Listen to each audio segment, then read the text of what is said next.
Greetings from Scotland. I'm really pleased to hear the work that's been going on all around the world, in Kenya and Zimbabwe, all different parts of England, and even especially Ireland. I've got a soft spot from Ireland. My parents are from there, and it's been more or less the gospel's been shut out from there for hundreds of years, and I'm really pleased to hear that the work's going forward.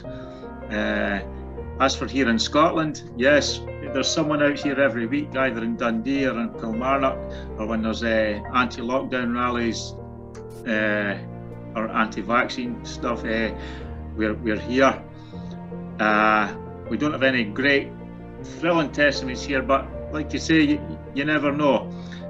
Personally, I've probably given out about 50,000 books over the years, I think, that I've managed. But one guy who gave me a book away back at college in Seattle, Washington, in 1995, I think it started off with a Steps to Christ or a National Sunday Law book. He probably forgot about it now, and he doesn't know that someone 10,000 miles away on the other side of the world has actually took up the book distribution and evangelical work. So, amen.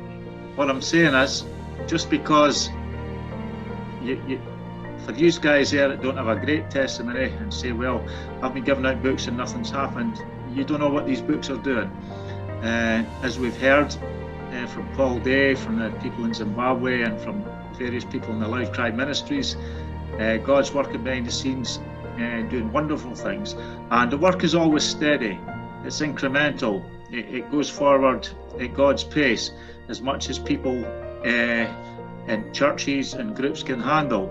So the work everywhere seems to be coming to a head, and slowly but surely the darkness, the evil and everything's been exposed throughout the world, and people have got no faith in their politicians or the institutions that we've held so dearly these hundreds of years. They're now being exposed from what they are.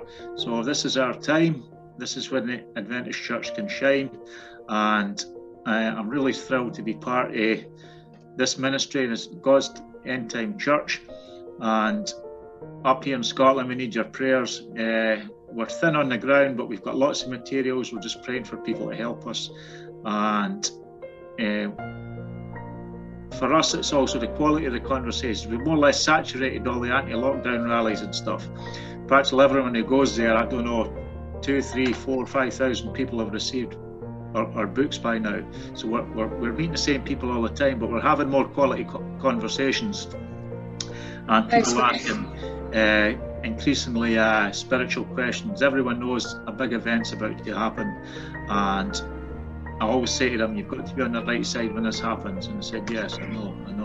My job gives me the ability to travel all over Scotland to every part. So everywhere I go, when I'm travelling away every 3 months, I take a big bag of Adventist books, DVDs, tracts and stuff with me, and I leave them all over the country. But no doubt people are reading them, and we'll never know the results until heaven comes. So yeah, brothers and sisters, it's a great time to be alive. It's an anxious time also, but God's still in control, and He's taken over the work Himself. And I'm glad to see my own pastor in the Edinburgh Church. He done a 2-week series on the Book of Revelation, and you can look up it on the Edinburgh Seventh-day Adventist Community Church. And he didn't hold back. He went through the whole Book of Revelation.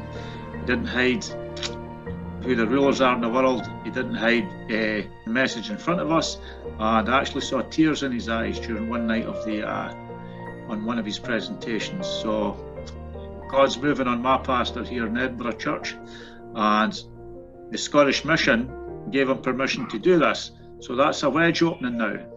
These things were unheard of even 2 years ago. It was no, we don't do that.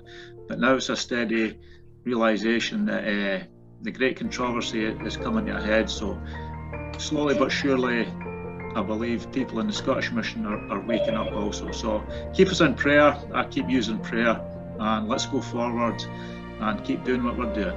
Amen.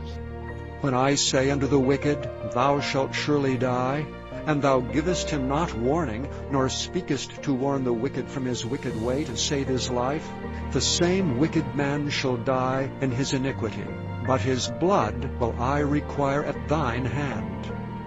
Yet if thou warn the wicked, and he turn not from his wickedness, nor from his wicked way, he shall die in his iniquity, but thou hast delivered thy soul. Responsible for work we might have done. We are in the shaking time, the time when everything that can be shaken will be shaken. The Lord will not excuse those who know the truth if they do not in word and deed obey his commands. If we make no effort to win souls to Christ, we shall be held responsible for the work we might have done, but did not do because of our spiritual indolence.